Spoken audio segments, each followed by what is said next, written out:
આજે અમે તમારા માટે ખાસ કરીને આ વિડીયો લઈને આવ્યા છે કે તમે કબજેદારનું નામ બદલ કઈ રીતે કરી શકો છો ઓનલાઈન. એના માટે અમે 3 સ્ટેપ્સની અંદર અમે ફોલોઅપ કરાવીશું તમને. પહેલું ચેપ્ટર છે 1, જેની અંદર તમને જાણવા મળશે કે કબજેદારમાં સુધારા માટે પુરાવા શું શું રજૂ કરવા અને ઓનલાઈન કેવી રીતે રજૂ કરવાની.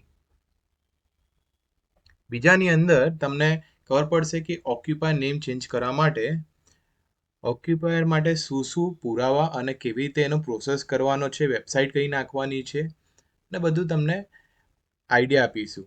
અને ચેપ્ટર 3ની અંદર કે ભાઈ તમારા જે બી ડોક્યુમેન્ટ છે યાની કે દસ્તાવેજ એ કેવી રીતે અપલોડ કરી શકો છો તમે, અને અપલોડમાં શું શું પ્રોસેસ કરવાનું છે, શું શું ધ્યાન રાખવાનું છે એ ખાસ કરીને તમને બતાવીશું. ઓક્યુપાયર ચેન્જ યાની કે મિલકત કબજેદાર નામ ટ્રાન્સફર ફેરફાર અંગેની અરજી કરવાની, પર એ ઓનલાઈન. ઓફિસમાં જઈને આપણે અરજી નથી આપવાની, આ ઓનલાઈન કરવાનો પ્રોસેસ બતાવીએ છીએ તમને. જેની અંદર નવો માલિક હોય તો નવો માલિકનું તમારે નામ ટ્રાન્સફર કરવાનું હોય. જેમ કે જૂના માલિકનું નામ આવે છે કબજેદારની અંદર, તો કબજેદારમાં ખાલી નામ કઈ રીતે બદલાય એના માટે આપણે આ એપ્લિકેશન બતાવી રહ્યા છે. અને બીજું કે કબજેદારમાં કોઈ બી સ્પેલિંગ સુધારો હોય, યાની કે સ્પેલિંગ કરેક્શન કરવાનો હોય છે, ભૂલથી જૂના ટેક્સ બિલની અંદર નામમાં કંઈક સ્પેલિંગ મિસ્ટેક થઈ ગઈ છે, તો એ કઈ રીતે સુધારો કરી શકો છો ઓનલાઈન. આ 2 પ્રોસેસ તમને આજે બતાવવાના છે. આના બીજા બી પ્રોસેસ છે, ખાસ કરીને તમે ધ્યાન આપજો કે આના બીજા બી ઘણા બધા પ્રોસેસ છે. પર તમને કંઈક શંકા હશે તો તમે કોમેન્ટ કરજો, તો અમે તમને એક્સપ્લેન કરીશું કે કેવી રીતે તમે બીજી રીતે પ્રોસેસ કરી શકીએ છીએ. એના માટે બની શકશે તો અમે બીજો વિડીયો તમારા માટે બનાવી દઈશું. ખાલી કોમેન્ટ કરવાનું ભૂલતા ના.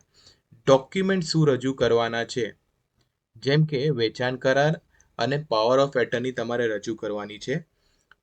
આ તમે ખાસ ધ્યાન રાખજો કે વેચાણ કરાર અને પાવર ઓફ એટર્ની વાળા માટે જ આ વિડીયો બનાવ્યું છે અત્યારે.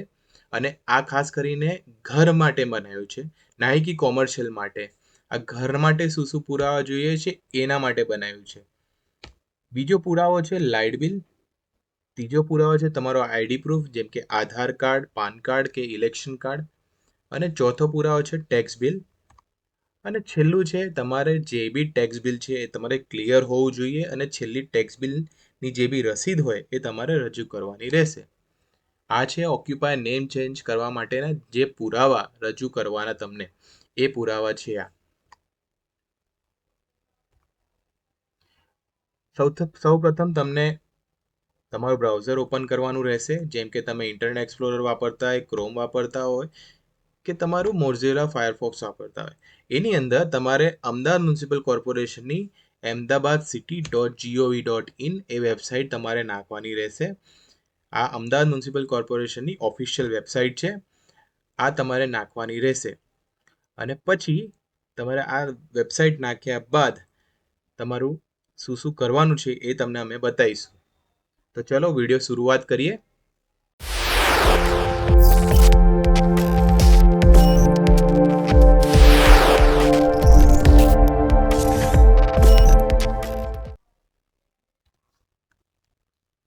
વેબસાઇટ તમે ઓપન કરો ત્યારે આવી રીતે તમને ડિસ્પ્લે બતાવશે. તમે નીચે જશો તો તમને પ્રોપર્ટીનું અહીંયા ટેબ જોવા મળી રહ્યું છે. ઇમ્પોર્ટન્ટ લિંક્સની અંદર તમારે પ્રોપર્ટી ટેક્સની જે ટેબ છે એના પર તમારે ઓપન કરવાનું રહેશે. જેવું તમે ટેબ ખોલશો તો તમને અહીંયા ઓપ્શન્સ બતાવશે. એની અંદર તમારે apply online for property tax એના પર ક્લિક કરવાનું રહેશે. અને એની અંદર આ કબજેદાર વાળું જે છે, મિલકત કબજેદારમાં નામ ફેરફાર, એનું તમારે સિલેક્શન કરવાનું રહેશે. અત્યારે મારા પાસે એક ટેનામેન્ટ નંબર છે, જેની અંદર તમને આ વિડીયો બતાવી રહ્યા છે. આ ખાલી સેમ્પલ પર્પઝ માટે છે, તમારે તમારો ટેનામેન્ટ નંબર નાખવાનો રહેશે. હવે અહીંયા તમારે ઓપ્શન સિલેક્ટ કરવાનો છે. જેમ કે મેં તમને કીધું કે તમારા આ માલિક માટે જ બતાવી રહ્યા છે, ના કે ભાડુઆત માટે નથી આ. અને બિન રહેઠાણ માટે બી અલગ વિડીયો બનાવીશું, તમારે કોમેન્ટ કરવાનો રહેશે. આ ફક્ત રહેઠાણ માટે જ અને માલિકના પૂરા હોય તો જ અમે બતાવી રહ્યા છે. તમે વેચાણ લીધું હોય કે સ્પેલિંગ કરેક્શન માટે બતાવી રહ્યા છે. માલિક સિલેક્ટ કરવાનું રહેશે તમારે ઓક્યુપન્સીની અંદર. અને પ્રોપર્ટી યુઝેસમાં રેસિડેન્શિયલ યુઝ કરવાનું રહેશે.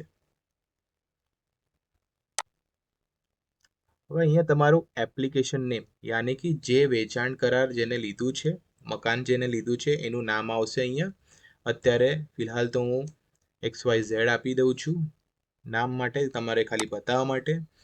મોબાઈલ નંબર ખાસ કરીને તમારો જે મોબાઈલ નંબર હોય એ જ નાખજો, કેમ કે આવનારા દિવસોમાં જે બી કરસ્પોન્ડન્સ મેસેજ આવશે એ તમારા મોબાઈલમાં જ આવશે. તમે બીજો નંબર નાખશો તો બીજા મોબાઈલમાં જતું રહેશે. ખોટો નંબર ના નાખતા આનામાં. અને અત્યારે હું જે સેમ્પલ બતાવું છું 999 એ તો નાખતા જ ના બિલકુલ, ને તો તમારી અરજી તમારાથી જોવાશે જ નહીં. તમારો મોબાઈલ નંબર તમે નાખી દેજો. જે અહીંયા ઘર નંબર છે, એડ્રેસ કરેક્શન કરવાનું હોય તો એડ્રેસ માટે જે બી પ્રોપર એડ્રેસ તમારે લખવાનું હોય વ્યવસ્થિત લખજો તમે આના અંદર.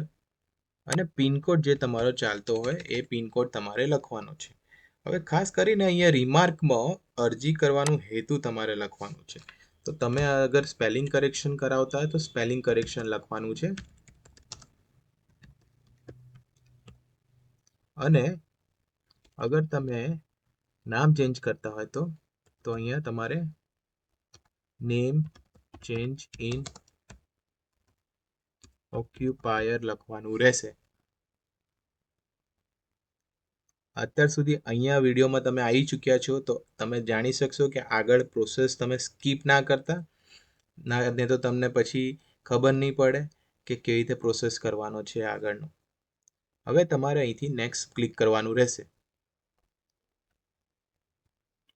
ડોક્યુમેન્ટમાં તમે જોઈ શકો છો અહીંયા બધા ડોક્યુમેન્ટ અપલોડ કરવાના ઓપ્શન આપેલા છે.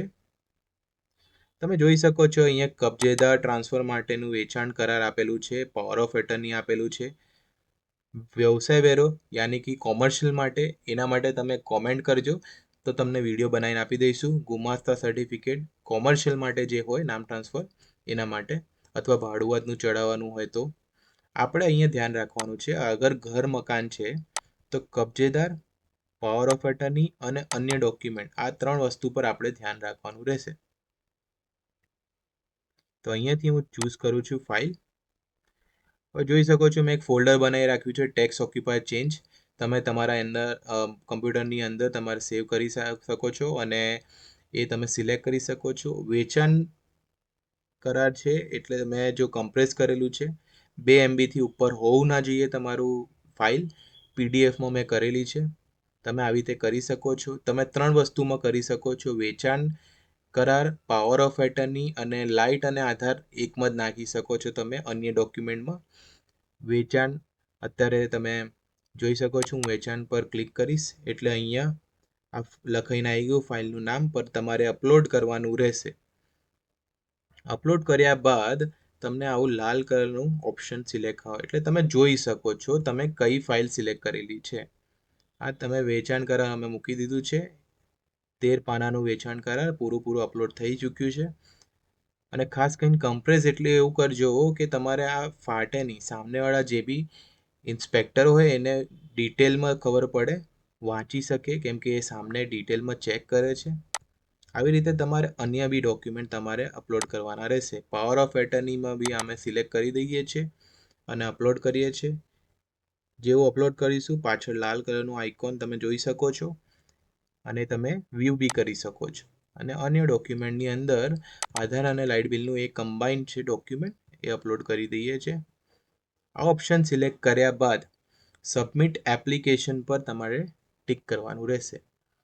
અત્યારે તો હું ખાલી તમને સેમ્પલ બતાવી રહ્યો છું, ખાલી ટ્રેનિંગ પર્પસ માટે છે આ, તો એના માટે હું સબમિટ નથી કરી રહ્યો. પણ તમે જે રીતે સબમિટ કરશો ત્યારે તમને આવો ઓપ્શન શો કરશે કે તમારી અરજી થઈ ગયેલ છે અને આ તમારો નંબર છે અને તમે એની પછી પ્રિન્ટ કાઢી શકશો.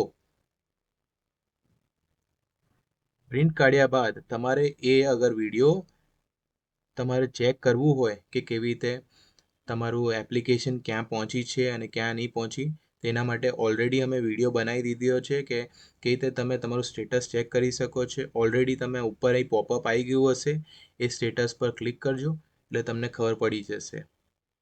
બસ આજના વિડીયોમાં આટલું જ હતું. અગર તમને વિડીયો પસંદ આવ્યો હોય તો સબસ્ક્રાઈબ કરજો અને કોઈ વ્યક્તિને શેર કરજો, તાકી એમને બી જાણ થાય કે ભાઈ આવી રીતે પ્રોસેસ થાય છે ઓનલાઈન.